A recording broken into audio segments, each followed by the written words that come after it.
Hello everyone, welcome to wireless era. तो आज की फ्रेंड्स वीडियो में हम बेसिक सिग्नल सिस्टम के चैप्टर 3 के वन शॉट को लेके आ गए हैं। जैसा कि आप देख रहे हैं, इसके पहले के दोनों पार्ट्स मैंने फ्रेंड्स अपलोड कर दिए हैं। तो आज के वन शॉट में हम कवर करेंगे unit 3 of basic signal system. तो आइए इसके कंटेंट पे चलते हैं। तो बेसिकली इस चैप्टर में आपको क्या पढ़ना है, बेसिकली इसमें लाप्लास ट्रांसफॉर्मेशन पढ़ना है। इसके चैप्टर 2 में हमने पढ़ा था फोरियर ट्रांसफॉर्म, और चैप्टर 3 में हम लाप्लास ट्रांसफॉर्मेशन पढ़ेंगे। इसके कुछ प्रॉपर्टीज़ हैं, initial and final value theorem, inverse of Laplace transformation पढ़ेंगे, कन्वोल्यूशन थ्योरम जो कि इंपॉर्टेंट है उसको देखेंगे, और कुछ एप्लीकेशन आते हैं लाप्लास ट्रांसफॉर्मेशन के जो कि लीनियर नेटवर्क्स पे लगते हैं, जिसके थ्रू हम उसके रिस्पांस को ट्रैक करते हैं, या फिर रिस्पांस उसके हम आउटपुट निकालते हैं। रिस्पांस जो जनरेट होता है एक सर्किट का, जो कि LCR सर्किट होता है। तो ये कम्प्लेक्स नेटवर्क दिया रहेगा, उसको आपको सॉल्व करके उसका रिस्पांस एक दिखाना पड़ता है, जिसमें हम लाप्लास ट्रांसफॉर्मेशन का यूज़ करते हैं। उसमें लाप्लास इन्वर्स का और लाप्लास दोनों का यूज़ किया जाता है। तो मेजरली जो हम लोग पढ़ा था इससे पहले चैप्टर 2, तो इसके पहले चैप्टर में हमने पढ़ा था फोरियर ट्रांसफॉर्म और फोरियर सीरीज़। तो उसमें और लाप्लास ट्रांसफॉर्मेशन में क्या डिफरेंस है, इसके एनालिसिस पे एक बार हम लोग देख लेते हैं। इनमें एक्चुअली क्या डिफरेंस होता है। हमने से बहुत सारे लोग कंफ्यूज रहते हैं कि फोरियर ट्रांसफॉर्म और लाप्लास ट्रांसफॉर्म में ऐसा क्या एग्जैक्ट डिफरेंस होता है, जिससे हम उन दोनों के बीच का डिफरेंस मतलब जान सकते हैं। तो आइए देखते हैं वो फोरियर ट्रांसफॉर्म और लाप्लास ट्रांसफॉर्म में मेन डिफरेंस क्या होता है, वो हमें जानना बहुत ज़रूरी है। तो यहाँ पे मैंने एक टेबल ले लिया है, कंपैरिजन टेबल, जिससे आप समझ सकते हैं कि फोरियर ट्रांसफॉर्म और लाप्लास ट्रांसफॉर्म में क्या मेन डिफरेंस होता है। तो Fourier transform converts time domain signal into frequency domain representation, whereas Laplace transform converts time domain signal into a complex frequency domain signal. यहाँ पे आप देख सकते हैं कि टाइम डोमेन से फ्रीक्वेंसी डोमेन में दोनों ही ट्रांसफॉर्मेशन कन्वर्ट करते हैं किसी फंक्शन को। बट एक चीज़ है, फोरियर ट्रांसफॉर्म क्या करता है, किसी भी टाइम वेरिंग फंक्शन को वो फ्रीक्वेंसी यानी कि फ्रीक्वेंसी डोमेन में करता तो है, जो कि j से रिप्रेजेंट किया जाता है, और ये ओनली इमेजिनरी पार्ट को रिप्रेजेंट करता है। और वेयर एज द लाप्लास के केस में क्या है, Laplace converts the time domain function that is ft to fs that is complex frequency domain में, यानी कि जो s है वो एक कॉम्प्लेक्स फ्रीक्वेंसी डोमेन है, जो कि सिर्फ j यानी कि इमेजिनरी पार्ट से नहीं बल्कि एक रियल पार्ट से भी बना हुआ है, जिसको हम बोलते हैं s is equal to sigma plus j, यानी कि एक real number plus imaginary number का कॉम्बिनेशन होता है, यानी कि कॉम्प्लेक्स नंबर को रिप्रेजेंट करता है। That's why the plotting of Laplace transformation is on S plane, यानी कि एक कॉम्प्लेक्स प्लेन पे होता है, whereas the plotting of Fourier transformation is on the j plane, यानी कि इमेजिनरी प्लेन होता है, where omega is the angular frequency of the system.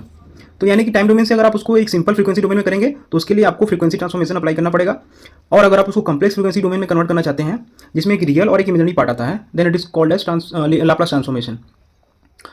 जो इसका कन्वर्जेंस होता है, आप देख सकते हैं, convergence of signal that are absolutely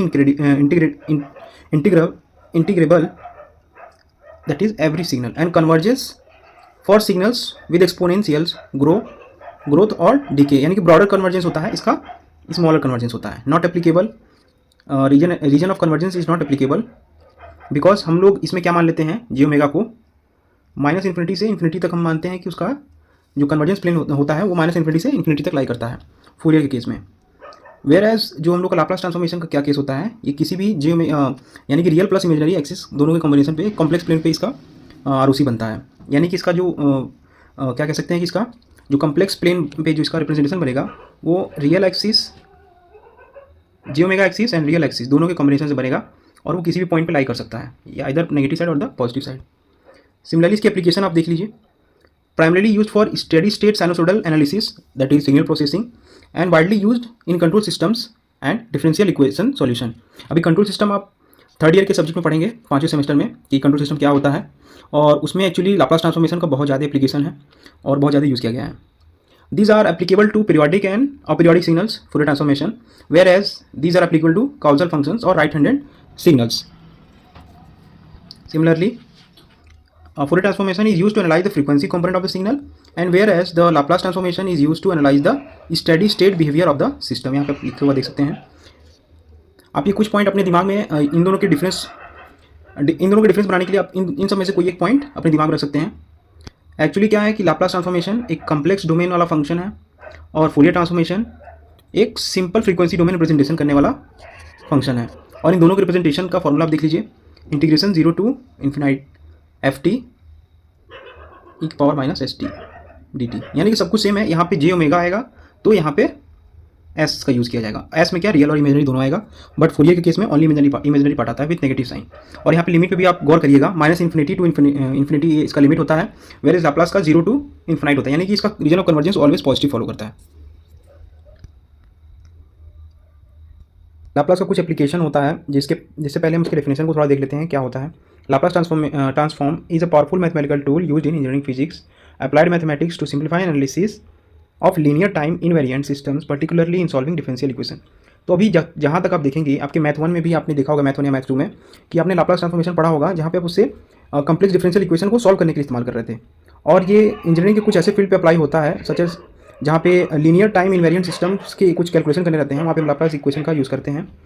जैसा कि मैंने ऊपर आपको बताया था, एक कम्प्लेक्स फॉर्म होता है एस, जिसको बोलते हैं फेज़र, जिसमें रियल पार्ट और इमेजिनरी पार्ट दोनों कंबाइन होकर एक फेज़र देते हैं, जिसको ऐसे प्रेजेंट किया जाता है। यानी कि एक लाप्लास फोरियर ट्रांसफॉर्मेशन जो होता है, एक टाइम सिग्नल को वो फेज़र डोमेन में कन्वर्ट करने में हेल्प करता है, यानी कि कम्प्लेक्स फ्रीक्वेंसी डोमेन, जिसको हम ऐसे प्रेजेंट करते हैं। उसका फॉर्मूला यहाँ पे मैंने मेंशन कर दिया है, and this formula is defined for t greater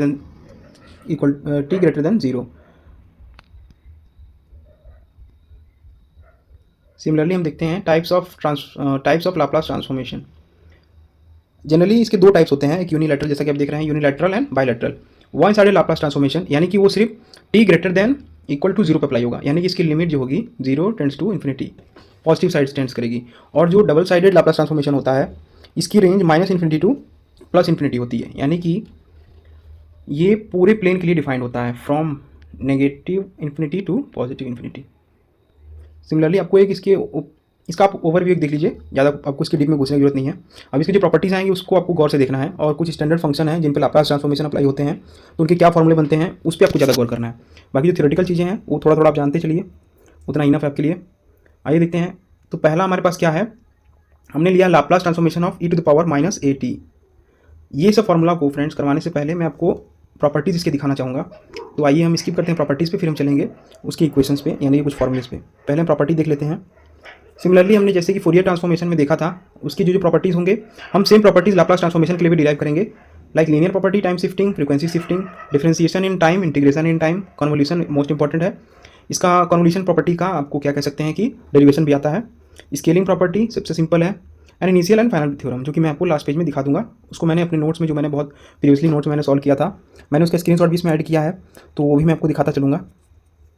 तो यहाँ पे जो लिनियरिटी प्रॉपर्टी क्या कहती है कि the Laplace transformation is a linear operation and you can break down the sum and constant easily. यानी कि अगर कोई एक इस फॉर्म का फंक्शन है जिसमें कुछ कांस्टेंट और सम के फॉर्म में फंक्शंस दिए हुए हैं, तो अगर आप इस पे लाप्लास लगाएंगे तो you can distribute the Laplace on first term then on the second term, where A and B are the constant, तो वो सब बाहर आ जाएंगे, और जो लाप्लास आपका अप्लाई होगा वो ft पे अप्लाई होगा एंड प्लस gt पे अप्लाई होगा। और तो लाप्लास अप्लाई करने के बाद इनका जो टाइम डोमेन फंक्शन है ये एस डोमेन में कन्वर्ट हो जाएगा और कांस्टेंट उसके बाहर आ जाएंगे। तो उसी को मैंने यहाँ पर प्रेजेंट किया, आप देख लीजिए। सिमिलरली टाइम शिफ्टिंग में क्या होता है, time shifting function shifts a function time by certain amount, let say a, यानी कि यहाँ पे आप देख सकते हैं एक फंक्शन लिया हुआ है ft-a into unit step t-a। तो जो आप यहाँ पे टाइम शिफ्टिंग कर रहे हैं -a, उसको हम अगर लाप्लास उसका लेते हैं तो what we get, such as we take example here, ft is equal to e⁻t। Now इसका टाइम डिके हम 2 से शिफ्ट कर देते हैं, यानी कि ft-2 हम कर देते हैं। Now we take the Laplace of it. तो जब हम इसका लाप्लास लेंगे तो हमारा लाप्लास क्या बनेगा, e⁻⁻2s इंटू यूनिट स्टेप का आपका फंक्शन होता है 1/s -1, तो ये आपका बनेगा। सिमिलरली फ्रीक्वेंसी शिफ्टिंग हम देखेंगे। If you shift the frequency, let's say EAT FT, then अगर आप e⁻80 का मल्टीप्लाई करते हैं टाइम डोमेन में, तो there will be frequency shifting, यानी कि फ्रीक्वेंसी शिफ्टिंग आएगा जितने टाइम्स आपने इसके e के पावर में कॉन्स्टेंट मल्टीप्लाई किया है टाइम डोमेन के साइड में, उतना आपका फ्रीक्वेंसी शिफ्ट चेंज आएगा eight the what you can से एट द फेजर साइड, यानी कि फ्रीक्वेंसी साइड उतने का शिफ्ट आएगा।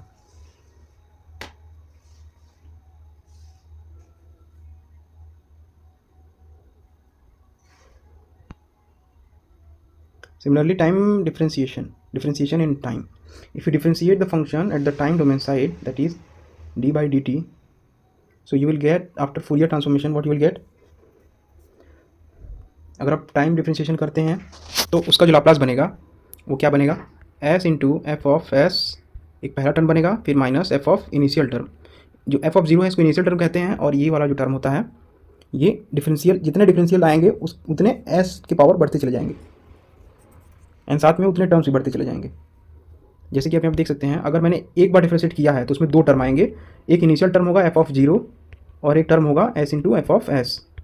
एंड सिमिलरली अगर मैं इसको दो बार डबल डिफरेंशिएट करता हूँ तो यहाँ पे s का पावर एक बढ़ जाएगा और एक एक्स्ट्रा टर्म भी आ जाएगा, जैसे कि एफ ऑफ जीरो आ गया and F dash of zero, यानी कि एक डिफरेंशियल ऑफ जीरो भी आ जाएगा, तीन टर्म हो जाएंगे. सिमिलरली ये लिख दिया मैंने, फिर minus s into F of zero initial condition and एक डिफरेंशियल आएगा उस फंक्शन का at t is equal to zero. तो ये तीन टर्म आ जाएंगे. Similarly if you go on increasing the differential power then there will be increase in the term as well as increase in the power of s. तो basically दो differential के majorly आप देखेंगे इक्वेशन, या तो वो लीनियर डिफरेंशियल इक्वेशन होगा या फिर नॉन लीनियर डिफरेंशियल इक्वेशन होगा. मेजरली ये दो डिफरेंशियल इक्वेशन के पूछे जाते हैं प्रॉपर्टीज़ जो लाप्लास फॉर्म में आप इसको रिप्रेजेंट करते हैं. तो इसको याद कर लीजिए. इंटीग्रेशन विथ टाइम, यदि आप टाइम डोमेन साइड में इंटीग्रेशन अप्लाई करते हैं तो उसका फोरियर जो ट्रांसफॉर्मेशन होता है, यानी कि जितना बार आप इंटीग्रेट करेंगे उतने बार 1/s आपका फंक्शन में ऐड होता चला जाएगा. सिमिलरली आप यहाँ देख रहे हैं, यहाँ पे 1 एक बार है, एफ ऑफ टी को 1 लिया गया है और इसका इंटीग्रेशन किया जा रहा है राइट व्हाट यू कैन से लेफ्ट साइड. जब इसका इंटीग्रेशन होगा तो ऑब्वियसली एक टर्म आएगा जो कि डी टी अगर आपने लिया है तो आपका एक टी टर्म आएगा. सिमिलरली अगर आप टी का लाप्लास ट्रांसफॉर्मेशन लेते हैं what you will gate is 1/s into 1/s. तो आपका पावर बढ़ जाएगा 1/2².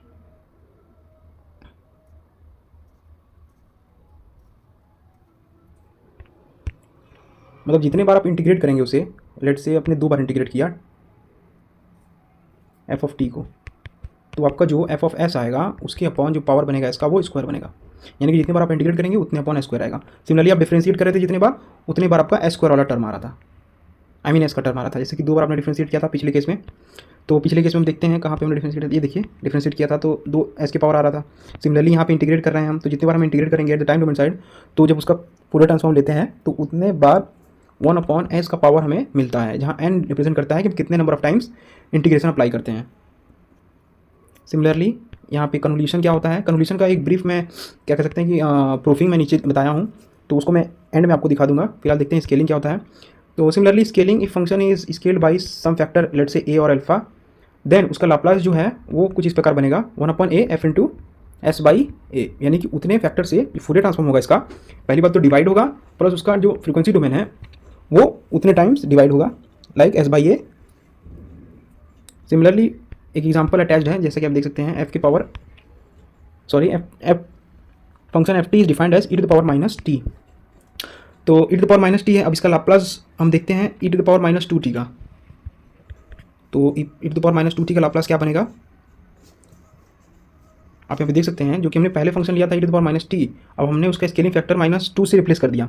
तो -1 से जब -2 इसका पावर रिप्लेस हुआ है, सो अर्लियर उसका लाप्लास क्या बनता, इसका लाप्लास अर्लियरली मतलब इससे पहले क्या बनता 1/s + 1 बनता, बट अब इसका पावर अपने -2 से रिप्लेस कर दिया. तो सिमिलरली हमने फॉर्मूला से पढ़ा है कि -2 से रिप्लेस किया है तो जितना फैक्टर से हमने इसको स्केल किया ये वाले को, उतना फैक्टर इसके सामने आएगा, यानी कि 1/2. यहाँ पे ध्यान दीजिएगा मॉड लगा है कि स्मॉल सा मॉड, तो उस मॉड का मतलब है कि हम अगर माइनस पावर लेते हैं तो उसको पॉजिटिव में आपको लिखना है, that's Y here is 2 1/2. And similarly 1/s आपका पहले से था s + 1, तो जो s के जो पावर है यानी कि s के जो डिविजिबल दिख रहा है आपको इसके ब्रैकेट के अंदर, सिमिलरली यहाँ पे एक s/2 हो जाएगा. जब इसको आप सिंप्लीफाई करेंगे तो आपको 1/s + 2 ही मिलेगा. तो ये ऐसे ही नहीं आ गया है, इसको एक्चुअली डिराइव किया गया है, पहले फंक्शन को इनिशियलाइज किया गया है. फंक्शन पहले क्या था ये, फिर उसमें जब इसका टाइम स्केलिंग फैक्टर चेंज किया गया है तो फॉर्मूला रीडिराइव होकर हमें ये मिला है. सिमिलरली इस तरीके के जितने प्रॉपर्टी आप ऊपर देख रहे हैं, ये सारे प्रॉपर्टी का यूज़ करके आपको अभी लाप्लास निकालने पड़ेंगे कुछ फंक्शंस के, तो उसमें ये प्रॉपर्टीज़ बहुत काम आते हैं. तो उन क्वेश्चंस को मैं बाद में आपको दिखा दूंगा, पहले मैं सारे प्रॉपर्टीज़ और कुछ क्वेश्चन जो मैं लिया हूँ उसको बता दूँ. सिमिलरली कुछ स्टैंडर्ड सिग्नल्स होते हैं जिनका हमें लाप्लास निकालना पड़ता है, तो एक बार ऊपर देख लेते हैं. Where is the standard signal, रुकिए मैंने अटैच किया होगा इसके एंडिंग में. तो मैंने अपने प्रीवियस नोट्स से ये सब फार्मूला जो मैंने लिख के रखे थे उसका मैंने स्क्रीनशॉट इसमें अटैच किया है, मैं आपको बताता चलूँगा। तो हियर इज़ द चार्ट। तो लाप्लास ट्रांसफॉर्मेशन जो होता है बेसिक सिग्नल का, वो क्या क्या होता है आप उसे याद कर लीजिए, और इन्हीं सब का हम उस फंक्शन में यूज़ करेंगे। सच एज यूनिट स्टेप का जो लाप्लास ट्रांसफॉर्मेशन होता है 1/s होता है, उसको आपको अगर निकालना है तो आप उसको इस डेरिवेशन इस इंटीग्रेशन से आप उसे निकाल सकते हैं, जो कि आप इसको इंटीग्रेट करेंगे तो आपका लास्ट में जो टर्म बचेगा वो 1/s ही आएगा। And similarly if you go on increasing the t times power at the time domain side, you will increase the 1/s to the power times of t, यानी कि जितनी बार आप t यहाँ पे इंक्रीज करेंगे उतने बार 1/s की पावर इंक्रीज होता चला जाएगा। Such as ut is equal to 1/s but t ut is equal to 1/s²। तो ये फॉर्मूला होता है, यहाँ पे देखिए मैंने इसको शॉर्ट में लिख दिया है। यानी कि अगर आपको कभी भी ऐसे t to the power n ut करके कोई आएगा तो उसका आप समझ जाइए कि उसको जो आप लाप्लास ट्रांसफॉर्मेशन लगाएंगे तो उसका फॉर्मूला कुछ इस प्रकार से बनेगा। यानी कि t के जितने पावर n हैं उतने टाइम्स उसका फैक्टोरियल लेंगे, फिर उसको s के पावर n+1 करेंगे, then will get the formula. अब जैसा कि हमने ऊपर पढ़ा था, देखा था, e to the power at into U of T will be, यानी कि अगर आपको e to the power at plus में मिलेगा तो उसका जो लाप्लास बनता है वो 1/s माइनस a के बराबर बनता है। And similarly e to the power minus at अगर आपको दिखता है, यहाँ पे माइनस है, तो आप सिंपली 1/s प्लस a कर दीजिए। अगर यहाँ पे प्लस मिलता है तो आपको माइनस करना है, अगर माइनस मिलता है तो आपको यहाँ प्लस करना है, 1/s प्लस a।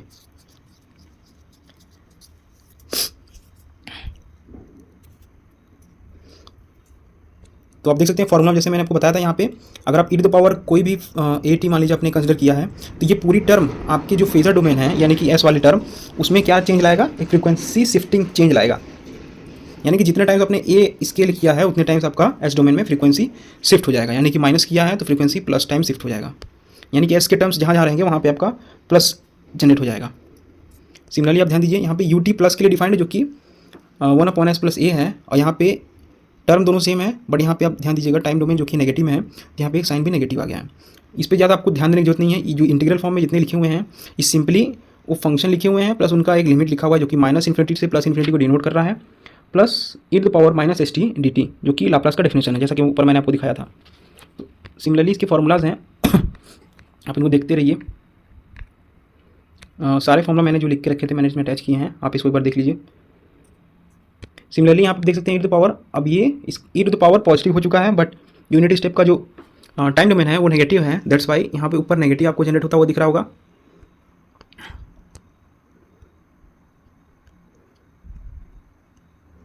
और जो यहाँ पे e के पावर at जो है पॉजिटिव है, दैट्स वाई यहाँ पे जो फ्रीक्वेंसी शिफ्ट आया है वो नेगेटिव आया है। यानी कि अगर ऊपर के पावर में पॉजिटिव होगा तो नीचे के पावर में नेगेटिव होगा, और अगर यूनिट स्टेप के अंदर का डोमेन नेगेटिव है तो उसके सामने एक नेगेटिव साइन आ जाएगा।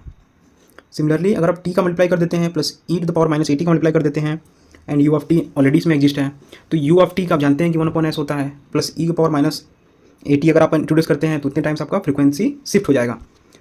So will get a frequency shift of plus a। अब आप जानते हैं कि जितने बार आप t इंट्रोड्यूस करेंगे उतने बार आपका जो s का पावर होता है पूरा फ्रीक्वेंसी, उसकी पावर इंक्रीज होता चला जाएगा, यानी कि n+1 हो जाएगा। तो n यहाँ पे यानी कि t का पावर n था जो कि n इज इक्वल टू 1 के बराबर था। और हम जानते हैं कि प्रीवियसली फार्मूला से हमने क्या देखा है कि हमारा जो फार्मूला होता है वो n+1 होता है। कहाँ गया, यहाँ पे था, आपने यहाँ देखा था ये formula n factorial s upon में n+1, तो उसी को मैं बता रहा हूँ।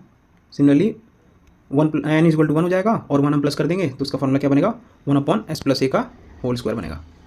सिमिलरली यहाँ पे आप देख सकते हैं t to the power n के अगर t to the power n के फॉर्म में अगर रिप्रेजेंट किया जाए तो ये अच्छे समझ में आएगा। यहाँ पे n फैक्टोरियल ऊपर आ जाएगा और n प्लस टाइम इसकी पावर बढ़ जाएगी, and e to the power -at का जो फैक्टर है वो एक फ्रीक्वेंसी शिफ्ट ला देगा प्लस a के फॉर्म में। एंड सिमिलरली यहाँ पे हम इसके एक्सपोनेंशियल की वैल्यू फिर चेंज करते हैं, माइनस था पहले अब प्लस कर देते हैं, तो प्लस के केस में क्या होगा, अंदर का वैल्यू माइनस हो जाएगा और बाकी चीज़ें सेम टू सेम रहेंगी। एंड सिमिलरली यहाँ पे हमने अंदर इसके नेगेटिव कर दिया तो फैक्टोरियल के बाहर नेगेटिव आ गया, और बाकी चीज़ माइनस प्लस एज यूजुअल ऊपर की तरफ देख सकते हैं। And now e to the power -at cos b t of ut, तो इसका क्या बनेगा, तो हम जानते हैं कि एक चीज़ आप देख लीजिए यहाँ नीचे, कॉस बी टी का फंक्शन जो अब मतलब लाप्लास करेंगे आप कॉस बी टी फंक्शन का लाप्लास, तो आपको क्या मिलता है S into S square plus यहाँ पे जो उसके अंदर एंगल होगा उसका स्क्वायर होगा, एस स्क्वायर अपॉन में s upon h square plus b square. Similarly sine में क्या होगा, एस ना आके यहाँ पे कांस्टेंट टर्म आ जाता है, और कॉस में क्या होता है, कांस्टेंट टर्म ना आके ऊपर ऐसा जाता है, बाकी नीचे का दोनों सेम रहेगा। तो अगर आपको याद करना है कि कॉस में ऊपर ऐसा आना है और साइन में, तो आप याद रखिए कॉस साउंड करता है कैसा, कॉस की तरह, मतलब एस उसमें ज़्यादा आ रहा है कॉस में, कॉस के एंडिंग में जब एस आ रहा है तो हम ऊपर ये एस यूज़ करेंगे। और साइन में एक बार साइन का आवाज़ कुछ साइलेंट टाइप का है, तो इसमें हम यानी कि कॉन्स्टेंट का यूज़ करेंगे। ट्रिक है, अगर आप कंफ्यूज होते हैं बार बार तो इस ट्रिक को यूज़ कर सकते हैं। कॉस मोर साउंड्स लाइक एस, तो इसके लिए हम यहाँ पे एस यूज़ करेंगे, और sine is not much sound like s, तो यहाँ पे हम लोग कॉन्स्टेंट टर्म यूज़ करेंगे जो कि उसके अंदर रहता है, और बाकी नीचे के टर्म दोनों के सेम रहेंगे। तो इसी फंक्शन का यूज़ किया गया है ऊपर इसमें e⁻⁻ cos b t u t में। तो कॉस है तो सिमिलरली एस लिख देंगे हम लोग, और अपॉन में क्या लिख देंगे, s square plus b square, जो कि दोनों में कॉमन रहता था। एंड सिमिलरली अब इंट्रोड्यूस करेंगे हम फ्रीक्वेंसी शिफ्ट यानी कि e⁻⁻ तो e⁻⁻ है, तो फ्रीक्वेंसी शिफ्ट कैसा होगा, माइनस है तो प्लस होगा, तो जहाँ पे एस है वहाँ पे प्लस इंट्रोड्यूस हो जाएगा, एस प्लस ए रिप्लेस, एस को रिप्लेस कर देंगे एस प्लस ए से। सिमिलरली यहाँ पे आप देख सकते हैं, तो हमारा फॉर्मूला जो बन के आया है, आप यहाँ पे देख सकते हैं हमारा फॉर्मूला ये बन के आया है। एंड सिमिलरली साइन के केस में हम देखेंगे, जो साइन के केस में हमने डिराइव किया था वही हमने यहाँ पे किया, और e⁻⁻ था तो उसको हमने यहाँ पे एक फ्रीक्वेंसी शिफ्ट चेंज करके दिखा दिया। तो ये फॉर्मूला डिराइव हो गया हमारा इसका, और ये दोनों फॉर्मूला इसका। तो सिमिलरली कुछ और फंक्शंस हैं जिसका आपको क्या कह सकते हैं कि लाप्लास आना बहुत ज़रूरी है, यानी कुछ बेसिक फंक्शन होते हैं, अगर आप उसको एक बार याद कर लेंगे तो उसकी बेसिस पे आप बाकी सब फंक्शंस के लाप्लास निकाल सकते हैं। अदरवाइज आप उसके फंक्शन गेस करते रह जाएंगे या फिर उसको इंटीग्रेट करते रह जाएंगे एग्जाम में, और आप उसे निकाल नहीं पाएंगे। तो इससे अच्छा है कि आप उसे याद कर लीजिए। Such as Laplace transformation of unit step will be 1/s, इसको चाहे तो आप इंटीग्रेट करके निकालिए। ये सबसे सिंपल लाप्लास ट्रांसफॉर्मेशन है यूनिट स्टेप का। सिमिलरली डेल्टा फंक्शन का क्या होगा, आई मीन इम्पल्स फंक्शन का क्या होगा, which is equal to 1, Laplace of impulse function is equal to 1। And ramp signal का क्या होगा लाप्लास ट्रांसफॉर्मेशन, आइए देखते हैं। रैम्प सिग्नल का क्या होगा 1/s²। अब इसको याद करने का क्या फॉर्मूला है, तो याद करने का फॉर्मूला मैं आपको बता दूं ताकि आप कंफ्यूज नहीं होंगे। u ऑफ टी आप सिंपली याद कर लीजिए, इम्पल्स के बाद आता है, तो इम्पल्स का अगर 1 आएगा तो आप समझ जाइए हमें इंटीग्रेट करना है, तो इंटीग्रेट करेंगे हम ऑब्वियसली, तो एक टर्म हमारा आता है इंटीग्रेट करने पे t, इंटीग्रेट करने पे हमारा एक टर्म इंट्रोड्यूस होता है t, यानी कि अगर डेल्टा फंक्शन का लाप्लास करते हैं तो हमें मिलता है 1। ओके, इसका लाप्लास कर दिया आपने तो 1 मिल गया। तो सिमिलरली आप ध्यान दीजिए कि u ऑफ टी का जब आप इंटीग्रेशन करेंगे तो एक टी कंपोनेंट बनता है, उस टी का फिर आपने लाप्लास करेंगे तो 1/s जनरेट होता है। एंड सिमिलरली अगर आप रैम्प सिग्नल को देखते हैं तो रैम्प सिग्नल को आप एक बार डेल्टा से इंटीग्रेट करेंगे तो आपको u ऑफ टी मिलेगा। सिमिलरली u ऑफ टी में इंटीग्रेट करेंगे तो आपको रैम्प सिग्नल मतलब r ऑफ टी मिलेगा। तो सिमिलरली उसकी पावर भी तो बढ़ जाएगी, जैसे u ऑफ टी में 1/s मिल रहा था तो आप इसको इंटीग्रेट करके फिर आप उसका लाप्लास निकालेंगे तो ऑब्वियसली 1/s² आपको मिलेगा, यानी कि 1/s की पावर में इंट्रोड्यूस हो रहा है। 1 से 1/s हुआ, फिर 1/s से 1/s² हो गया। तो सिमिलरली रैम्प तक आप आ गए। एंड पैराबोला का अगर आप निकालना चाहते हैं तो पैराबोला में 1/s³ हो जाएगा, यानी कि 1/s के पावर में इंक्रीज होगा। तो ये कुछ बेसिक सिग्नल थे। अब इसमें कुछ टाइम शिफ्ट करके आप इसको दिखा सकते हैं कि टाइम शिफ्ट करने के बाद लाप्लास क्या जनरेट होता है। तो ऊपर आपको मैं प्रॉपर्टीज़ पढ़ाया था, ये देखिए टाइम शिफ्ट का। अगर आप टाइम में कुछ शिफ्ट करते हैं तो उसके जो फ्रीक्वेंसी डोमेन है उसमें कंपोनेंट जुड़ जाएगा, जितना टाइम शिफ्ट आपने किया है उतना फ्रीक्वेंसी डोमेन में e के पावर में शिफ्ट आएगा, सच एज e⁻⁻s⁡t0, यानी कि t0 से आपने टाइम में शिफ्ट किया तो आपके राइट साइड में फ्रीक्वेंसी में भी उतना शिफ्ट दिखेगा आपको, e⁻⁻s⁡t0। Similarly if you do negative shift timing, then you will see a negative term at the top of the exponential function, and if you do a positive shift you will see a positive coefficient above the e. Similarly unit step में अगर आप time shift करते हैं -a times तो आपका जो function बनेगा e⁻⁻as बनेगा। And r of t minus a में क्या बनेगा, e⁻⁻as सेम रहेगा, बस अपॉन में 1 मतलब 1/s² होता था, तो आप उसे इंट्रोड्यूस कर दीजिए तो 1/s² हो जाएगा। एंड सिमिलरली डेल्टा फंक्शन में क्या होता था, 1 आता था, तो 1 आता था पर हमने यहाँ पे टाइम शिफ्ट कर दिया है, तो टाइम शिफ्ट इसके फॉर्मूला से यहाँ पे आप देख सकते हैं जितना टाइम शिफ्ट हुआ है उतने टाइम्स हमारा e⁻⁻as आ जाएगा। तो इसीलिए 1 × afs is equal to e⁻as, यानी कि 1 रिप्लेस हो जाता है e⁻⁻as से। सिमिलरली यहाँ पे और फॉर्मूलेज मैंने इंक्लूड किए हुए हैं, सबको देखते चलिए। लाइक अगर आपको क्या शिफ्ट करना है, पहले तो आपने टाइम शिफ्ट किया, अब आपको फ्रीक्वेंसी शिफ्ट करना है, तो फ्रीक्वेंसी शिफ्ट करने के लिए आपको एट द टाइम डोमेन क्या इंट्रोड्यूस करना पड़ता है, e⁻⁻at। e⁻⁻at पॉजिटिव हो सकता है, नेगेटिव हो सकता है। अगर आप नेगेटिव करेंगे तो चेंज जो आएगा पॉजिटिव आएगा, अगर आप पॉजिटिव करेंगे तो आपका चेंज जो आएगा नेगेटिव आएगा। एंड सिमिलरली अगर आप रैम्प सिग्नल को देखते हैं तो रैम्प सिग्नल ऑलरेडी स्क्वायर होता है, तो स्क्वायर में आपने -1 आपने शिफ्ट किया तो आपको राइट साइड क्या मिलेगा, पॉजिटिव का शिफ्ट मिलेगा। सिमिलरली इसमें नेगेटिव का शिफ्ट मिलेगा एंड रैम्प सिग्नल का आप जान रहे हैं कि आपको 1 मिलेगा, because there is no s term, तो आप उसमें क्या शिफ्ट करेंगे, कुछ नहीं शिफ्ट करेंगे, 0, क्योंकि आप कोई एस टर्म ही नहीं है तो आप उसमें क्या शिफ्ट करेंगे, दैट्स वाई इट इज़ 1। तो ये ध्यान देने वाली बात है। मतलब डेल्टा फंक्शन का अगर आप सिंपली डेल्टा फंक्शन का अगर आप लाप्लास निकालते हैं तब भी 1 आएगा, और उसमें e टू द पावर कुछ भी करके निकालते हैं तब भी 1 आएगा, because there is absence of s. अगर एस होता तब तो आप उसमें सिर्फ कोई शिफ्ट इंट्रोड्यूस करते हैं, तो सिंपल सी बात है। तो इतनी फॉर्मूला इंट्रोड्यूस कर दी फ्रेंड्स मैंने, और मैंने कुछ पीपीटी में और मैंने कुछ पेजेस अटैच किए अपने नोट्स के, आप उनको चाहे तो देख सकते हैं। तो आइए अपने फ्लो को मेंटेन रखते हैं। हम उस क्वेश्चन पे थे, तो मैंने बेसिक चीज़ें आपको समझा दी हैं, और उन्हीं को मैंने यहाँ पे जो आप देख सकते हैं उन्हीं के कटआउट्स मैंने यहाँ पे अटैच किए हुए हैं। अगर आपको इनके डेरिवेशन को देखना है तो आप देख सकते हैं। अगर मैं इनकी डेरिवेशन भी कराने लगा तो वीडियो काफ़ी लेंदी हो जाएगा, तो अगर आपको डेरिवेशन आ रहा है तो एक बार आप इसे देख के याद कर सकते हैं। कुछ क्वेश्चन फ्रेम होते हैं तो आप उनमें इन डेरिवेशंस का अप्लाई करके क्वेश्चन को अच्छे से सॉल्व कर सकते हैं। सिमिलरली मैंने कुछ हाइपरबोलिक फंक्शंस के भी फॉर्मूले लिए हैं इसमें, such as sine h t जो होता है वो हाइपरबोलिक फंक्शन है। तो sine h t hyperbolic function है, तो फर्स्ट ऑफ ऑल उसको क्या करना है, आपको पहले ईवलर फॉर्म में रिप्रेजेंट करना है।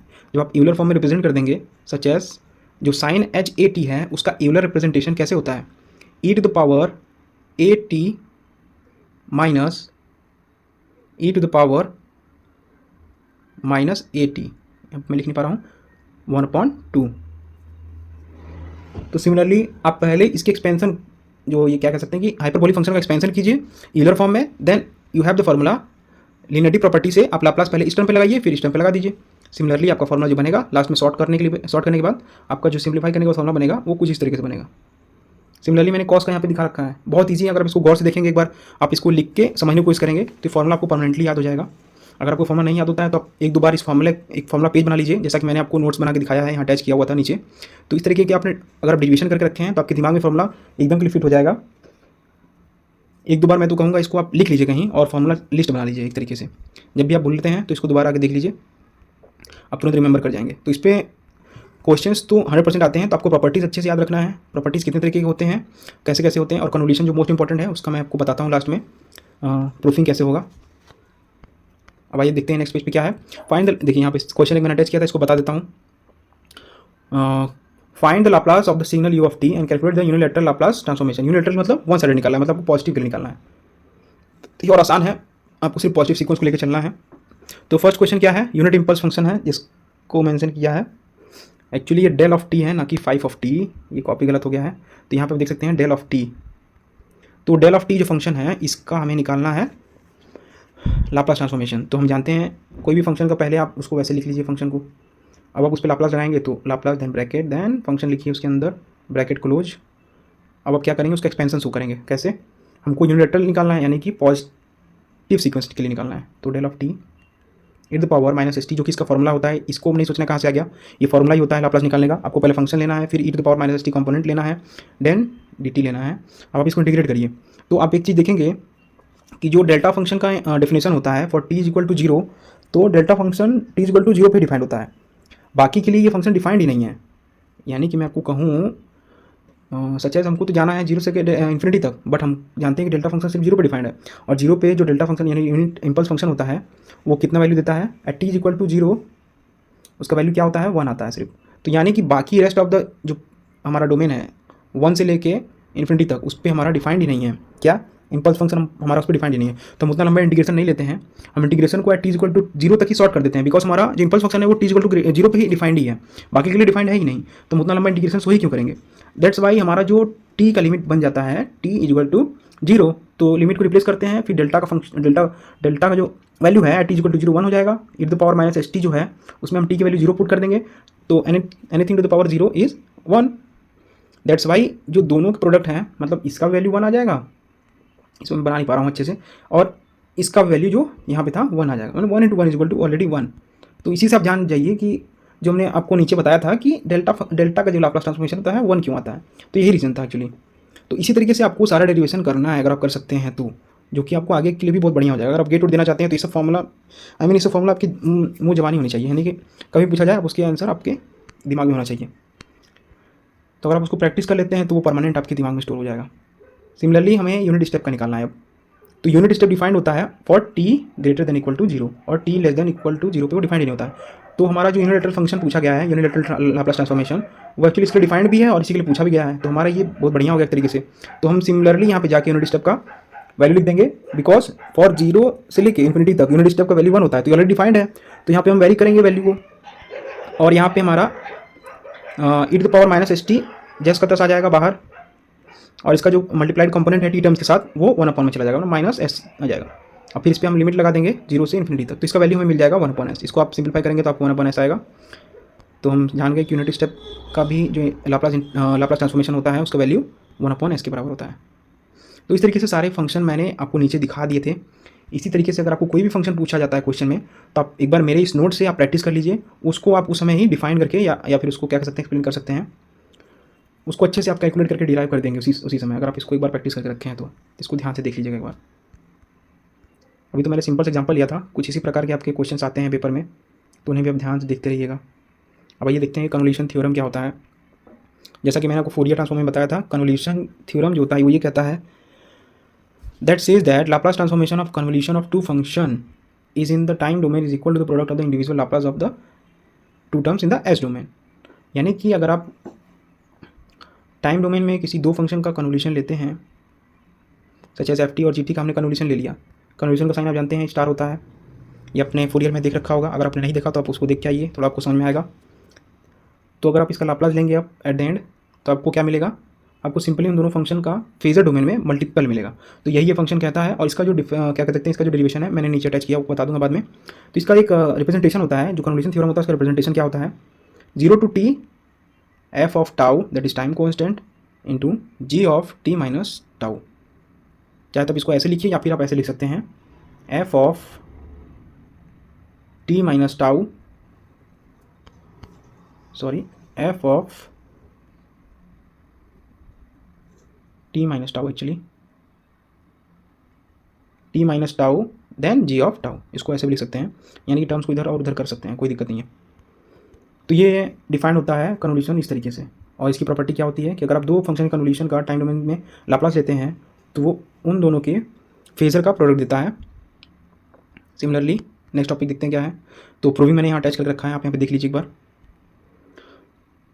सच एज कन्वोल्यूशन हमने डिफाइन कर दिया कि कुछ इस प्रकार से होता है, इसका ये रिटन फॉर्मूला है, इसको आप याद रखिए। अगर हम कन्वोल्यूशन कभी बोल रहा है तो आपको इस फंक्शन के फॉर्म में रिप्रेजेंट करना पड़ेगा, integration of that F T, यहाँ पे ये जो अंदर टी है ये टाउ है time constant, then g of t minus tau दिखा दीजिए। तो ये फंक्शन कुछ प्रकार बनेगा जहाँ पे इसका लिमिट होगा 0 to t। नाउ लाप्लास लेंगे तो उसका फंक्शन अब क्या हो जाएगा, 0 to इन्फिनाइट हो जाएगा, और ब्रैकेट में पूरा फंक्शन आ जाएगा। ये फंक्शन क्या है, ये कन्वोल्यूशन को दिखा रहा है, ये ध्यान दीजिएगा, ये पूरा फंक्शन कन्वोल्यूशन को दिखा रहा है। सिमिलरली हमको यहाँ पे इंटीग्रेट करना है। Now we can see that f tau is the constant because it does not contain t value, so it does not depend on the time t. तो ये बाहर आ गया यहाँ पे। सिमिलरली आप देख सकते हैं ये वाली चीज़ अंदर रह जाएगी बिकॉज ये टी टाइम को दर्शा रही है।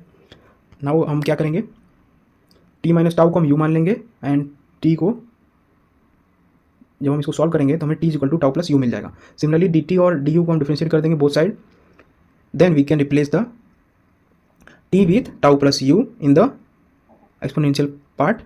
फिर इसको हम अलग अलग करके लिख सकते हैं, e to the power minus s tau and e to the power minus s u, यानी कि हम इन दोनों डिफरेंशिएशन को, डिफरेंशिएशन नहीं, इन दोनों के पावर को अलग अलग करके दिखा देंगे। यहाँ पे जब हम इसको वापस पुट करेंगे इसमें, तो हम दोनों को सेपरेट कर लेंगे, where e to the power minus s tau जो है वो टाउ वाले फंक्शन के साथ चला जाएगा, और e to the power minus s u वाला u के साथ चला जाएगा। तो मैं यहाँ पे दो इंटीग्रल फंक्शन मिल जाएंगे एक्चुअली। तो दोनों इंटीग्रल फंक्शन को हम अलग अलग कर लेंगे, जहाँ पे एक इंटीग्रल फंक्शन g ऑफ, जब ये इसके साथ मिलेगा, यानी कि ये वाला जो पार्ट आप देख रहे हैं, ये इंटीग्रल फंक्शन जब मिलेगा तो ये क्या क्रिएट करेगा, g ऑफ s क्रिएट करेगा। कैसे, क्योंकि हम जानते हैं लाप्लास किसी भी टाइम या यूनिट स्टेप सॉरी किसी भी u फंक्शन या फिर t फंक्शन जो कि टाइम था उसी को हमने u मान लिया है, तो ऑब्वियसली उसका जो क्या कह सकते हैं फॉर्मूला लगाते हैं इंटीग्रेशन 0 से इन्फिनिटी लेके, फिर जिसको e power minus S T से हम रिप्रेजेंट करते हैं, एक्चुअली वो इसी फॉर्म में रिप्रेजेंटेड है, तो उसी को हमने जी एस से रिप्लेस कर दिया है, और डी टाउ हमारा यहाँ बाहर बच गया है। एक्चुअली इतने छोटे से स्पेस में सबको समझाना बहुत मुश्किल हो जाता है, फिर भी आपको समझाने की कोशिश कर रहा हूँ। तो यहाँ पे देखिए ये डी टाउ बच गया, और ये वाला जो है जी एस से रिप्लेस हो गया, ये पूरा क्या कह सकते हैं ब्लॉक। सिमिलरली ये वाला टर्म यहाँ पे आ गई है। नाउ यहाँ पे जो ये वाली टर्म है ये जो कांस्टेंट बाहर आ जाएगी, और इस टर्म को हम डी टाउ के साथ इंटीग्रेट कर देंगे तो हमें एफ एस मिल जाएगा। यानी कि हमने प्रूव कर दिया कि अगर आप कन्वोल्यूशन का लाप्लास लेते हैं किसी दो टाइम डोमेन फंक्शन का आप कन्वोल्यूशन का लाप्लास लेते हैं तो आपको एट द एंड उन दोनों के फेजर डोमेन का मल्टीप्लिकेशन मिलेगा। तो ये कन्वोल्यूशन थ्योरम बहुत सिंपल है एक्चुअली। आप ध्यान देंगे इसका जो यहाँ पे जो वेरिएबल इसके यहाँ पे रिप्लेस हुई है यही इसका सबसे एसेंशियल पार्ट है और कुछ है ही नहीं इसमें। और ये क्वेश्चन एक्चुअली कई बार आपके सीटी में भी आपके सर लोग इसको फ्रेम करके पूछ सकते हैं और ये आपके सेमेस्टर में भी आता है। सिमिलरली कन्वोल्यूशन में कुछ प्रॉपर्टीज़ हैं सच एज लिनियरिटी प्रॉपर्टी, बाकी सबकी तरह कम्यूटेटिव होता है, यानी कि आप दूसरे उन दोनों को फेरबदल कर सकते हैं। मतलब कि F of T convolution G of T है तो G of T convolution F of T भी होगा। सिमिलरली वो मल्टीप्लिकेशन में भी कम्यूटेटिव होते हैं, यानी कि टाइम डोमेन में आप कन्वोल्यूशन लेंगे तो फ्रीक्वेंसी डोमेन में वो एक दूसरे के मल्टीपल के फॉर्म में आएंगे जो कि कम्यूटेटिव होता है nature. Similarly they are associative nature, जो कि मैथ का फॉर्मूला मतलब मैथ के प्रॉपर्टीज आप जानते हैं, कम्यूटेटिव होते हैं, एसोसिएटिव होते हैं, तो उसी प्रकार से वो एसोसिएटिव भी होते हैं, जिसका रिप्रेजेंटेशन आप देख सकते हैं। यानी कि ए बी के फॉर्म में अगर ए कन्वोल्यूशन बी है देन कन्वोल्यूशन सी है तो इसका क्या मतलब है, ए कन्वोल्यूशन बी कन्वोल्यूशन के बराबर होगा। नाउ टाइम शिफ्टिंग भी एप्लीकेबल होता है कन्वोल्यूशन प्रॉपर्टी पे। If you shift the time at the what you can say time domain then there will be shift in the phasor domain also. तो phasor domain में shift करने के लिए हमारे पास एक आ जाता है क्या function e to the power minus a s, और बाकी एफ एस और जी ऑफ एस ऐसे ही रहता है। यहाँ पे आप देख सकते हैं एफ ऑफ एस और जी ऑफ एस सेम है और e to the power minus s इसमें इंट्रोड्यूस हो गया है। अगर आपने माइनस ए टाइम्स क्या कह सकते हैं टाइम में शिफ्ट किया है तो वहाँ पे e to the power minus a s का कॉम्पोनेंट आ जाएगा। Similarly you can do the inverse of multiplication then you will get the convolution. यानी कन्वोल्यूशन करते थे लाप्लास का कन्वोल्यूशन करते थे, कन्वोल्यूशन का लाप्लास करते थे तो आपको मल्टीप्लिकेशन मिलता था। अब आप मल्टीप्लिकेशन का लाप्लास इनवर्स कर रहे हैं तो आपको कन्वोल्यूशन मिल रहा है सिंपली। तो ये सब कुछ प्रॉपर्टी थे कन्वोल्यूशन के। अब आइए देखते हैं क्वेश्चन इस पे।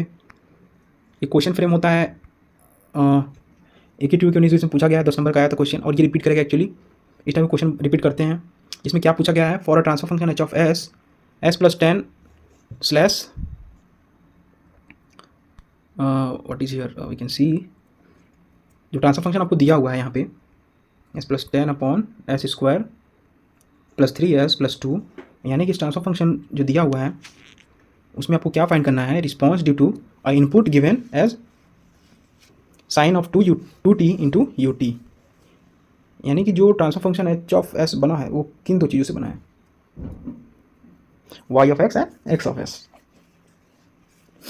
अगर ये चीज़ नहीं जान रहे हैं तो आप जान जाइए कि एच ऑफ एस जो होता है ट्रांसफर फंक्शन वो आउटपुट अपॉन इनपुट से बनता है। तो आउटपुट को हम किससे रिप्रेजेंट करते हैं, आउटपुट को हम रिप्रेजेंट करते हैं वाई ऑफ एस से एंड इनपुट को हम रिप्रेजेंट करते हैं एक्स ऑफ एस से। ये वाई है ये एक्स है, ओके। तो ये इनपुट है ये आउटपुट है, output upon input is called as transfer function, जो कि एच ऑफ एस से दिया हुआ है।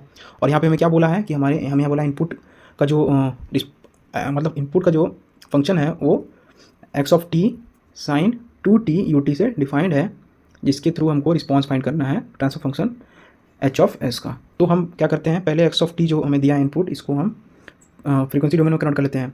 तो इसका हम लाप्लास लेंगे तब हमको इसका फ्रीक्वेंसी डोमेन में फॉर्मूला मिल जाएगा। तो साइन यू टी का हमने क्या पढ़ाया था, आप देखे होंगे ऊपर साइन का क्या पढ़ाया था हमने, sign 2t।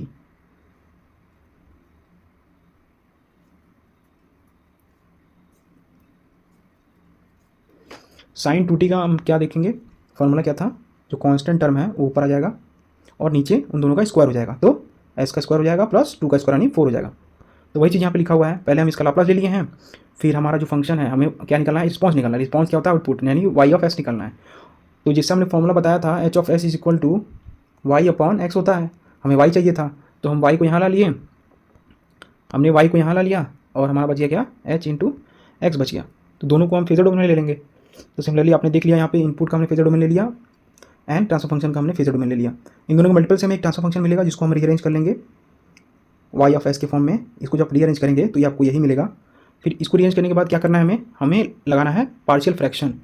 Partial fraction friends आपने 12th में पढ़ा होगा, तो पार्शियल फ्रैक्शन आप लगाइए और सभी कंपोनेंट को अलग अलग करके उसके ए बी और सी एंड डी वैल्यू निकाल लीजिए। तो पार्शियल फ्रैक्शन निकालने के बाद आपको जो उसकी वैल्यू मिलेगी उससे आपको एक इक्वेशन डिराइव करना है। उस इक्वेशन को यहाँ वाई ऑफ एस से डिनोट किया गया है, जिसमें आप ए बी सी डी की वैल्यू आप देख सकते हैं। आप पहले खुद से निकाल के देखिए, अगर नहीं हो पा रहा है तब आप इसको देखिए। कि क्या आपका ए बी और सी डी का वैल्यू इससे मैच कर रहा है कि नहीं कर रहा है। सिमिलरली आपका a b c d value अगर आ गया, उसके बाद आप इसी क्वेश्चन वापस पुट कर दीजिए तो आपको वाई ऑफ एस मिल जाएगा कुछ इस फॉर्म में। अब आपको इसका रिस्पॉन्स निकालना है, आउटपुट रिस्पॉन्स। तो वाई ऑफ एस का आउटपुट रिस्पॉन्स कैसे निकलेगा, जैसे कि मैंने आपको बताया था, अगर आप कोई टाइम वेरिंग फंक्शन है उसको आप अगर फोरियर लैप्लास ट्रांसफॉर्म अगर उसको अप्लाई करते हैं तो आपको एस डोमेन मिल जाएगा। एंड सिमिलरली आपको अगर आपको एस से उसको टाइम डोमेन में लाना है, तो यानी कि उसका फ्रीक्वेंसी रिस्पॉन्स निकालना है, तो आप उसको एस डोमेन में ले जाएंगे। अगर उसका टाइम रिस्पॉन्स निकालना है तो आप उसको टी डोमेन में लाएंगे। तो टी डोमेन में लाने के लिए आपको लाप्लास इन्वर्स लाप्लास का आपको इस्तेमाल करना पड़ेगा। तो सिमिलरली हमने यहाँ पे वाई ऑफ एस यानी कि आउटपुट फेजर रिस्पॉन्स हमने लिख दिया। अब इसका हमने लाप्लास इन्वर्स कर दिया है, तब जाके हमें इनपुट रिस्पॉन्स इसका मिलेगा टाइम डोमेन में।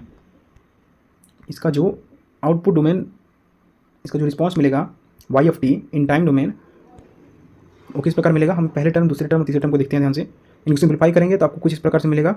पहला टर्म 18/5 s+1 मिलेगा। अगर आप लाप्लास इन्वर्स लेते हैं तो आप याद करिए कि s+1 बनने के लिए आपको क्या चाहिए होता है, आपको e⁻t चाहिए होता है, यानी कि -t होगा तब आपका जाके एक टर्म प्लस होगा, मतलब s+1 होगा। सिमिलरली 1/s का लाप्लास इन्वर्स अगर आप लेंगे तो क्या मिलेगा, तो आपको याद होगा कि u(t) का हम लेते थे लाप्लास, तो हमें मिलता था 1/s। तो सिमिलरली अगर 1/s का आप लाप्लास इन्वर्स लेंगे तो आपको u(t) मिलेगा। सिमिलरली यहाँ u(t) मिल गया, और 18/5 इज अ कांस्टेंट, तो 18/5 इज अ कांस्टेंट आ गया है। तो सिमिलरली आप बाकी से फॉर्मूले आप इसमें अप्लाई करेंगे तो आपको उसी तरीके से इसके रिस्पॉन्स मिल जाएंगे। इस सभी टर्म को आप एक साथ इस रिस्पॉन्स में ऐड करके लिख के दिखा सकते हैं। तो सभी के रिस्पॉन्स यहाँ पे एक साथ लिख दिए गए हैं और ये मिल के इसका आंसर कहाएगा। तो ये क्वेश्चन उतना कॉम्प्लिकेटेड नहीं है, आपको उसको समझना पड़ेगा। पहले हमने क्या किया, पहले हमने इसका ट्रांसफर फंक्शन लिखा, उसके बाद उसका इनपुट जो रिस्पॉन्स था वो लिखा, उसका हमने लाप्लास लिया, फिर उसको ट्रांसफर फंक्शन में रखा और हमने आउटपुट फेजर रिस्पॉन्स लिखा, उसको फिर हमने पार्शियल फ्रैक्शन किया, फिर उसका हमने लाप्लास इन्वर्स लिया ताकि हम उसका टाइम डोमेन में रिस्पॉन्स दिखा सकें, जिसको हम आउटपुट रिस्पॉन्स बोलते हैं। तो सिमिलरली आंसर हमें मिल गया। अब आइए देखते हैं कि Laplace initial and final value theorem क्या होता है। These are simple two types of theorems, actually इनमें कुछ नहीं है। The initial value theorem states that the function f of t with the Laplace transformation f(s), the initial value of f of t at t is equal to 0 plus can be found as, यानी कि अगर आपको f of t का initial condition find करना है eight 0 plus, यानी कि f of t का हमें कंडीशन फाइंड करना है t is equal to 0 plus, तो हम देख सकते हैं हमें लाप्लास में फॉर्मूला दिया गया है। अगर आप फेजर में limit s tends to infinity आप यूज़ करेंगे s इंटू fs करके, तो आपको पता चल जाएगा कि टाइम का response at t is equal to 0 plus क्या होने वाला है। यानी कि जो इनिशियल वैल्यू अगर आप टाइम डोमेन में निकालना चाहते हैं किसी भी फंक्शन का, तो आप उसके फेजर डोमेन में limit s tends to infinity s into fs रखते हैं, तो आपको पता चल जाएगा कि उसकी initial time t at equal to 0 plus पे क्या वैल्यू थी। एंड सिमिलरली यहाँ पे आप उसके फाइनल, यानी कि the final value of f of t अगर आपको निकालना है एट t is equal to infinity, then you can find by keeping the limit s tends to 0 s of s। अगर आप उसकी फाइनल वैल्यू थ्योरम अगर आप उस फंक्शन के फाइनल वैल्यू को निकालना चाहते हैं एट टाइम डोमेन, तो आप क्या कर सकते हैं, आप उसके फेजर डोमेन में लिमिट s टेंड्स टू 0 रख के इंटू f ऑफ s अगर आप डालेंगे तो आपको एक वैल्यू मिलेगी जो रिप्रेजेंट करेगा कि वो उसकी टाइम डोमेन में final value at t is equal to infinity represent कर रहा है। तो similarly initial final value theorem खत्म हुआ, और एप्लीकेशन जो कि इसका एसेंशियल पार्ट है लाप्लास का, तो उस पर मैंने अपने नोट्स को यहाँ पे लगा दिया है। तो एप्लीकेशन ऑफ लाप्लास ट्रांसफॉर्मेशन क्या होता है और कैसे अप्लाई होता है उसको यहाँ दिखाया गया है। ये इसको भी देख लेते हैं एक बार। ये वीडियो एक्चुअली लंबा हो जाएगा क्योंकि इसमें बहुत सारी चीज़ें जरूरी हैं जो आपको समझानी पड़ेंगी। हालांकि वीडियो शॉर्ट है, 1 शॉट है, तो इसमें काफ़ी चीज़ें शॉर्ट भी होनी चाहिए। तो मैं इसमें आपको 2 कंडीशन बता देता हूँ इस एप्लीकेशन वाले चैप्टर में। तो एप्लीकेशन वाले पार्ट में आप देख सकते हैं कि हम जो लाप्लास ट्रांसफॉर्मेशन का यूज़ करते हैं इलेक्ट्रिकल डोमेन में, एक्चुअली हम रिस्पॉन्स निकालने के लिए यूज़ करते हैं, steady state response and transient response निकालने के लिए हम यूज़ करते हैं। तो इन सब स्टेट्स को निकालने के लिए हम कुछ कंडीशन क्या कर सकते हैं कि एज्यूम करते हैं for a resistor, inductor and capacitor. तो इन कंडीशन को क्या कर सकते हैं कि एज्यूम करने का कोई एक लॉजिक होता है, एक बेसिक लॉजिक जो आप बनाते हैं।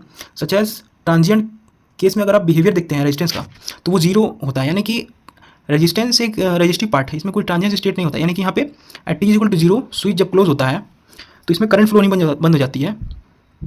आई mean at t is equal to 0 close होगा तो करंट इसमें फ्लो करेगा, तभी जाके हम इसकी वैल्यू यानी कि R निकाल सकते हैं B अपॉन, यानी कि वोल्टेज अपॉन करंट के फॉर्मूले से। और at t is equal to, मतलब स्विच जब 0 पे क्लोज हुआ है तो उसके जस्ट टी मतलब सर्टेन अमाउंट ऑफ टाइम पहले, यानी कि t is equal to zero negative and t is equal to zero positive, मतलब टाइम से जस्ट पहले और टाइम से जस्ट बाद, अगर इसकी रिस्पॉन्स को आप ध्यान देंगे तो टाइम के पहले देखा जाए तो ये कोई ट्रांजिएंट रिस्पॉन्स नहीं करेगा, यानी कि एज ओपन सर्किट ये इस्तेमाल मतलब दिखेगा, जो हमारा रेस्टिव पार्ट है, यानी कि रजिस्टर जो हमारा जीरो शो करेगा current. And similarly t is equal to zero plus हमारा सर्किट क्लोज हो चुका है तो करंट फ्लो करेगा, तो दैट्स वाई आर एक्ट मतलब आर एक्ट करेगा एज रजिस्टिव पार्ट। इसका ट्रांजिएंट पे कोई इफेक्ट नहीं पड़ेगा because it does not deals with what you can say electric और मैग्नेटिक फील्ड। यानी कि अगर t is equal to zero time पे स्विच क्लोज कर देंगे तो रेजिस्टेंट पार्ट एक्टिव हो जाएगा फॉर टी जीरो और t greater than zero. Where as inductor और कैपेसिटेंस में ऐसा नहीं होता है। इंडक्टर कैपेसिटेंस में हम कंसिडर करते हैं कि वो एक ट्रांजिएंट बिहेवियर शो करते हैं, यानी कि फॉर टी अगर टी जीरो पे क्लोज होता है तो टी जीरो से थोड़े समय के पहले क्या रिस्पॉन्स हो करेगा एंड टी स्विच ऑन करने के थोड़े समय बाद क्या रिस्पॉन्स हो करेगा। तो ये दो रिस्पॉन्स को हम एक्चुअली स्टडी करते हैं जिसको ट्रांजिएंट रिस्पॉन्स बोला जाता है। तो ये दो कंपोनेंट एक्चुअली इंडक्टर और कैपेसिटेंस शो करते हैं। तो लाप्लास का एप्लीकेशन इन्हीं रिस्पॉन्स को निकालने में इस्तेमाल होता है। That's why we are studying the application of Laplace transformation of electrical circuit.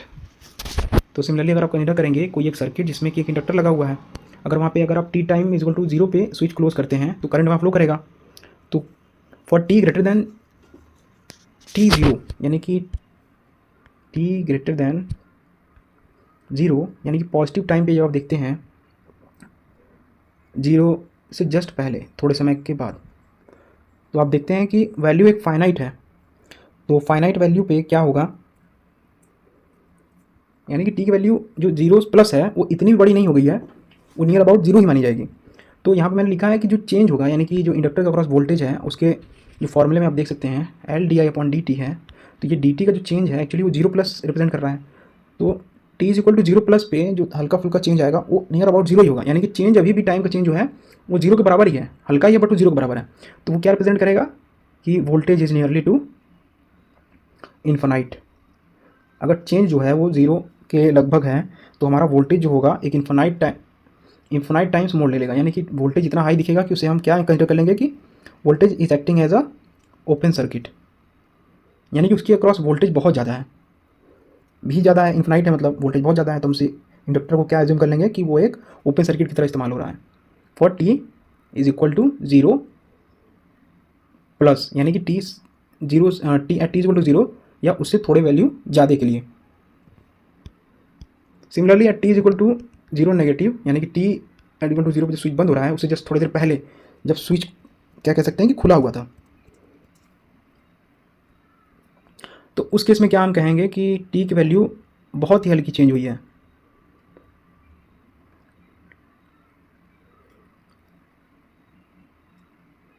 T की वैल्यू बहुत हल्की चेंज हुई है, जीरो प्लस पे भी हल्की चेंज हुई थी और जीरो नेगेटिव पे भी हल्की चेंज हुई है। तो फिर वही बात हो जाएगा कि डी टी की वैल्यू लगभग जीरो के बराबर ही है। तो चेंज जब जीरो के बराबर है तो ऑब्वियसली फिर भी इज इक्वल टू इन्फिनाइट हो जाएगा, यानी कि जो t is equal to zero plus है और जीरो माइनस है उस पर करंट की वैल्यू जीरो रहेगी। और इंडक्टर कैसे एक्ट करेगा, ओपन सर्किट की तरह। ऑब्वियसली अगर वो ओपन सर्किट की तरह एक्ट करेगा तो करंट उसमें फ्लो नहीं करेगी। सिमिलरली यहाँ पे आप देख सकते हैं for t greater than zero, यानी कि अगर टाइम इन्फिनाइट तक हम क्लोज कर देते हैं स्विच को, t is equal to infinite तक स्विच क्लोज है मान लीजिए, बहुत देर तक हो गया, बहुत देर तक हम क्लोज रखे हैं स्विच, तो इंडक्टर कैसे बिहेव करने लगेगा, यहाँ पे जो टी की वैल्यू बड़ी हो जाएगी तो वोल्टेज का वैल्यू कम हो जाएगा, यानी कि जीरो हो जाएगा। तो इंडक्टर क्या है, इंडक्टर शॉर्ट सर्किट की तरह इस्तेमाल होगा, मतलब इंडक्टर को रिप्रेजेंट किया जाएगा as a short circuit. And similarly voltage के केस में क्या होता है, सिमिलरली बिहेवियर ऑफ कैपेसिटर के केस में क्या होगा, वो ट्रांजिएंट कैसे शो करेगा, वो जस्ट जैसे मैंने आपको इंडक्टर समझाया उसके जस्ट अपोजिट काम करेगा। यहाँ पे मैंने लिख रखा है for small change that is D T zero I becomes infinitely large, तो आई इन्फिनेटली लार्ज हो जाएगा। इसका मतलब ये है कि करंट शॉर्ट हो गया। Therefore, we can conclude that capacitor does not allow sudden change in voltages during this period. Capacitor act as a short circuit, यानी कि करंट बहुत ज़्यादा हो गया, इसका मतलब क्या है कि करंट एक तरीके से शॉर्ट सर्किट की तरह काम कर रहा है। एंड सिमिलरली अगर वो अपने स्टेडी स्टेट पे पहुंच जाता है टी इक्वल टू जीरो और टी इक्वल टू इन्फिनाइट, तो उस केस में क्या होगा, करंट एकदम जीरो के बराबर हो जाएगा, यानी कि क्या हो गया, अब वो ओपन सर्किट की तरह काम कर रहा है, यानी कि there is no more capacitance, अब ओपन हो गया। क्योंकि करंट जीरो हो गया। तो ऑब्वियसली करंट जीरो होने का क्या मतलब है, उसको कैसे हम रिप्रेजेंट करते हैं, एज ओपन सर्किट रिप्रेजेंट करते हैं। तो इन चीज़ों को मैंने मेंशन किया, इस पर क्वेश्चन लिया है, और ये क्वेश्चन इस वन शॉट का भी लास्ट क्वेश्चन है, एज वेल एज इस वीडियो का भी एंडिंग है। इस चैप्टर का जो लास्ट क्वेश्चन मैंने यहाँ पे लिया हुआ है, इसमें मैंने उसके लाप्लास के एप्लीकेशन को शो किया है। तो इसमें क्या पूछ रहा है, initially switch is close for a long time and steady state condition has reached, मतलब स्विच को पहले बहुत देरों तक बंद करके रखा गया था, अब उसको टी इक्वल टू जीरो पे खोला जा रहा है, यानी कि स्टडी स्टेट ऑलरेडी रीच करा दिया गया है, अब उसको एट जीरो पे खोल दिया जाएगा। तो एक चीज़ आप देखिए कि स्विच को जब टी इक्वल टू जीरो पे खोला जा रहा है, तब तक जो इंडक्टर है और कैपेसिटर है वो चार्ज हो गया होगा। तो पहले हम कंसिडर करते हैं कि at t is equal to zero minus पे क्या हुआ है, मतलब जीरो पे तो खोल दिया गया है, तो t is equal to zero minus, यानी खोलने से जस्ट पहले क्या कंडीशन था। तो यहाँ पे मैंने कंडीशन लिया है, इसको जूम करके बताता हूँ।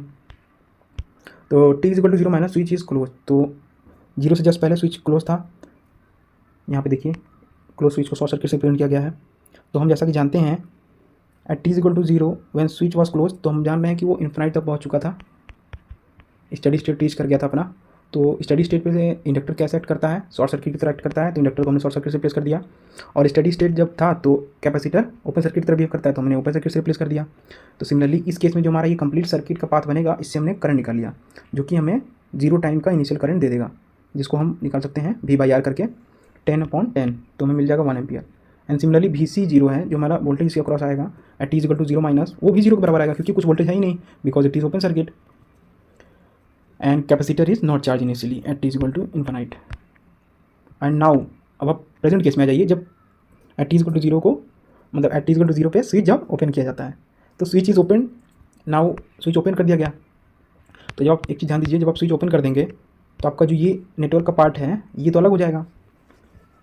अब जो भी अपने सप्लाई दे रखा था इन दोनों के बीच में दिया मतलब सप्लाई बंद करेगा, यानी कि जो कि यहाँ पे कैपेसिटर और इंडक्टर है ये अब टैंक सर्किट की तरह काम करेंगे, यानी कि एनर्जी इन दोनों में एक्सचेंज होती रहेगी। तो उसके लिए हम इसमें क्या लगाएंगे, KVL लगाएंगे। तो applying KVL in the figure, इसमें हम KVL लगा देंगे।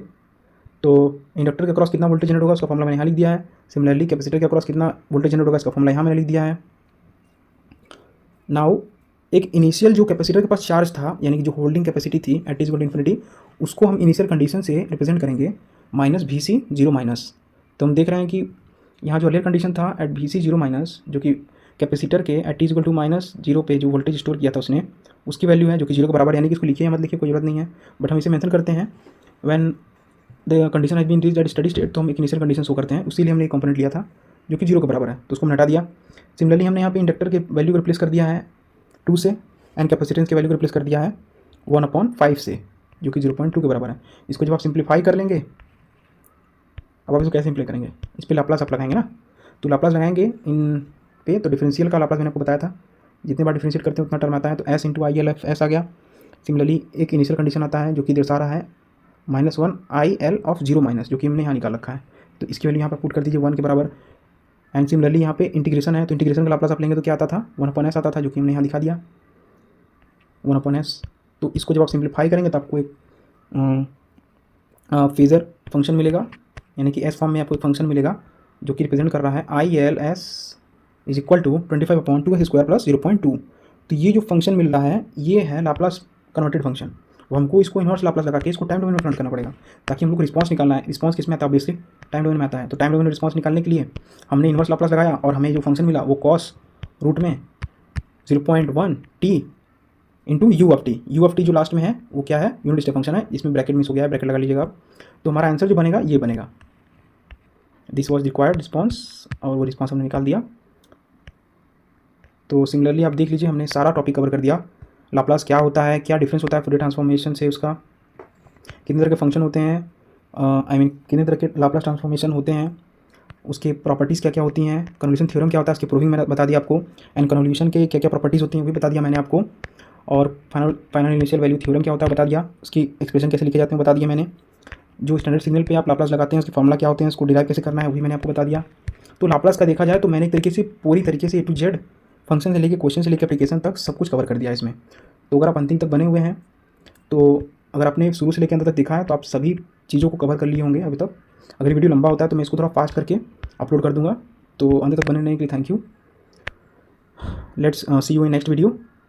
Best of luck your for upcoming exams. अगर कोई भी डाउट हो तो आप मुझे कमेंट करके जरूर बताएं। कोई भी टॉपिक मिस कर रहा हूँ या गलत बता रहा हूँ तो उसे भी आप टैग कर दीजिए, बताइए मैं, ताकि उसको अगली वीडियो में इंप्रूव करूँ या फिर वैसी गलतियाँ मैं